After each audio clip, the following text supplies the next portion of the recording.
Hello everyone, welcome back to my channel. This is just going to be a quick overview of what I basically captured and did in terms of photography in the preceding month as we approach spring here in the UK. I wouldn't say that I've been completely motivated to get out and take photos this month, but I have had a lot of fun with some old vintage lenses adapted to my Fujifilm X-E1 because I went through a phase this month where I was thinking, do I really still need the Fujifilm 35mm f1.4 lens, or whether I can make do with just like the old Pen F 38mm f1.8. But anyway, so I did a lot of comparisons with lenses this month, and ultimately I just decided to keep the 35mm f1.4 because it is nice sometimes to have an autofocus lens when you haven't got necessarily the time to compose the shot. So yeah, I did a lot of comparisons with lenses. I also briefly owned a Fujifilm X-T4, more on that later on.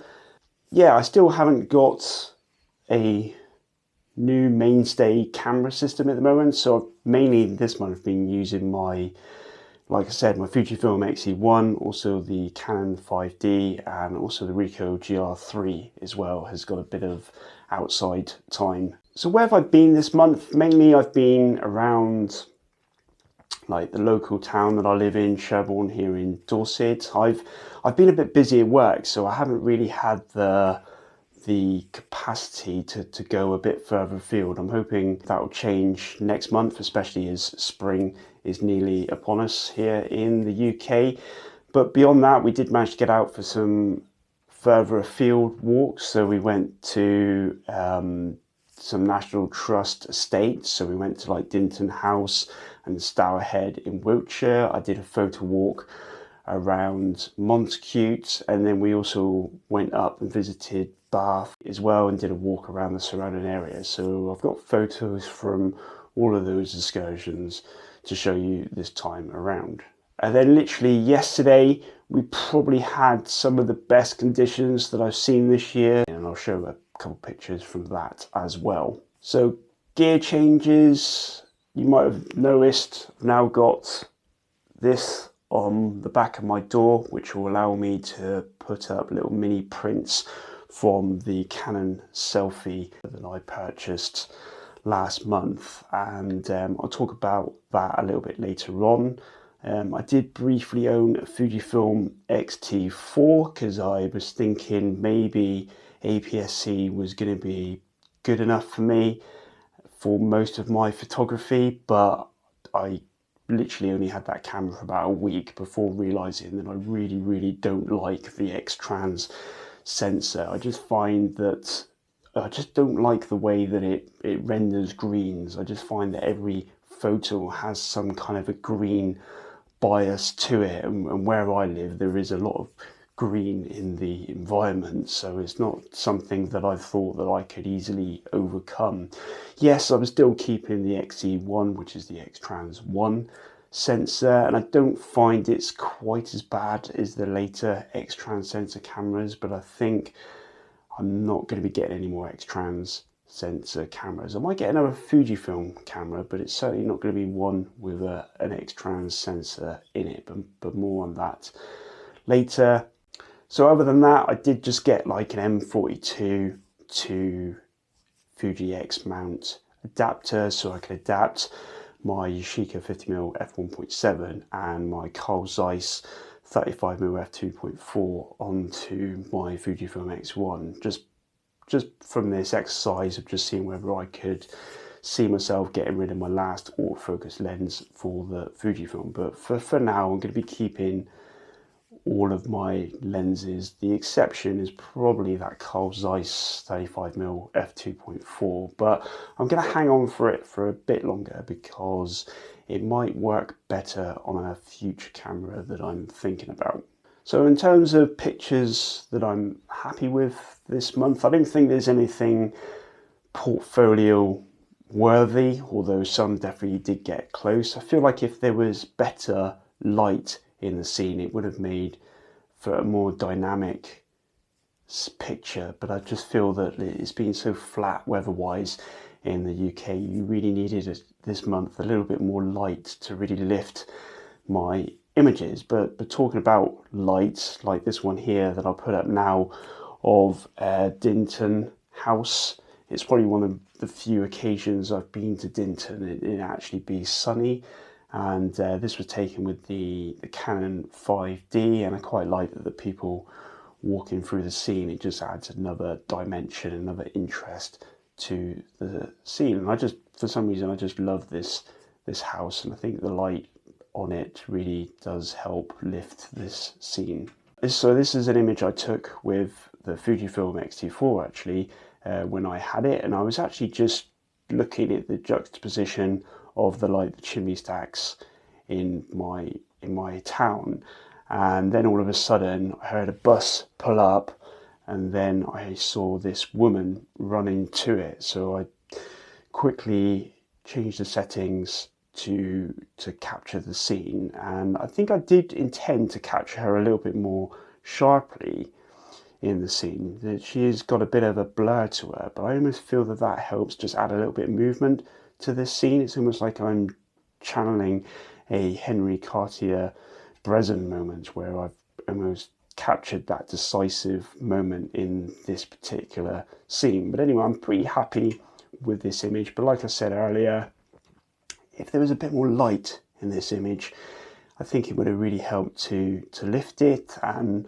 I've also been struggling of late to edit my photos, I think because it's been very dull conditions in the UK over the last few weeks, and just trying to find the right monochrome conversion I've found particularly challenging. So this is probably one of my favourite images I captured this month, and it was when we went to the Stourhead estate in Wiltshire to do a walk, and we walked past this guy, and I just liked the almost silhouetted composition. And then this one was relatively easy to convert to monochrome, and it was captured on my Canon 5D, probably with the 85mm f1.8 lens, because I do really like using that lens. And then I've applied what people term as the X-Pan crop to this scene, which I do particularly favour at this present time. And then leaning on from that, this is what the Stourhead National Trust house looks like on the estate. And again, this was captured with the Canon 5D, and I've converted it to monochrome. So as I said, it's been very flat light-wise here in the UK the last few weeks. Again, I like this image, but it's one of those that I've struggled to find the right edit for it. It definitely works better in monochrome than in colour due to the flat light, but I just like this composition because you've got like the decay in wall in the foreground, and then the house and the tree behind it. I think it is a nice composition. And as I mentioned earlier, we went up to Bath for the day, where we did like a walk around the surrounding area, and then we went into the city afterwards. And we've been past this scene before, and I was just lucky enough to capture this guy walking through it. But again, it's just one of those edits that I struggled with, even though I do find the Ricoh GR3 does help you to capture the scene. And I do like the conversions to black and white with the Ricoh GR3. For some reason, I'm just struggling at the moment with my edits. So maybe this one in the future might be tweaked a little bit more to try and emphasize the elements that I was trying to born out of this image. And then finally, I just put up this image from yesterday when I was walking my dog. And like I said, we had these great misty conditions with a low-lying sun, which you could get some definition from. Right, so on to prints. So as you can see, I've printed quite a few prints this time around on my new toy, and mainly because I've been just trying different settings. So I'll just highlight a few images that I've printed. I did mention in the last video that I was going to print out that car image, which was the thumbnail of the January video. So that's this one here. That was the first print that I printed from my printer. So it's got like the default settings, Whereas this one on the right, this is where I've got to so far in terms of optimizing the settings is probably the best word, because basically in the print module in Lightroom, I obviously experimented with like borders and then like practically borderless. But I do think I like the border look. And latterly I found out that you can change the color management space in the Lightroom print module to sRGB rather than managed by the printer. And I have found subtly that does improve the image a little bit. It's very, very subtle, and you're probably not going to make it out on like the screen here. But basically what I've found between the default profile and the sRGB profile is that the tones are just subtly better. The second print I'll talk about is this one here, and this one was captured with my Fujifilm X-E1 a few years ago now.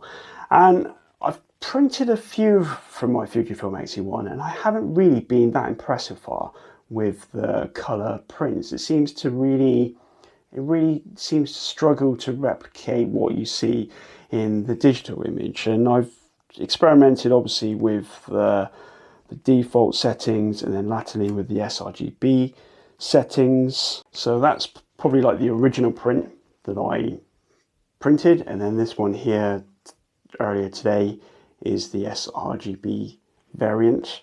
It's probably going to be quite reflective, but you'll be hard pressed to see any difference, to be honest. This is probably slightly warmer, but I just don't feel that it's got anywhere near what the digital image looks like. So yeah, I feel like I need to do a bit more experimentation with Fujifilm X-E1 prints, whether it's to do with the X-Trans sensor again, messing around with how the computer communicates to the printer. I don't know, but from all the other cameras that I've tried, it seems to really struggle with printing from my X-E1 images. The final color image I'll talk about today is again one I took on the Canon 5D a few years ago. Again, I haven't found that it does a very good job on the 5D images. I think I definitely need to do a bit more experimentation. Like before I changed the profile to sRGB, that was the best attempt that I managed. And then this is the one I printed this morning on the sRGB profile. So I'm not sure whether you'll be able to tell any difference. One's a little bit brighter, and again that was because I boosted the brightness in that one, whereas I probably need to just tweak the brightness and the contrast settings in the sRGB one, just try and get it looking a bit better. But I can definitely see that the overall tones when using sRGB are a little bit better than using the default settings. So that's all the color ones. I've only done one black and white one so far, and I've got to say I actually prefer the black and white prints over the color prints. Like for instance, this is the one of Horton Tower that I captured with my Panasonic GX1 infrared camera, and it's turned out pretty well. So I'm definitely going to be looking forward to printing some more black and white mini prints moving forward. But yeah, and I just need to do a bit more experimentation with the color prints, but I probably will do a longer video on that on my channel in the future, because this hasn't been completely plain sailing using the printer, but I do feel that I'm getting a little bit more consistency out of it at the moment. Yeah, and I still feel a little bit more experimentation is needed just to get the prints looking a bit more like their digital counterpart.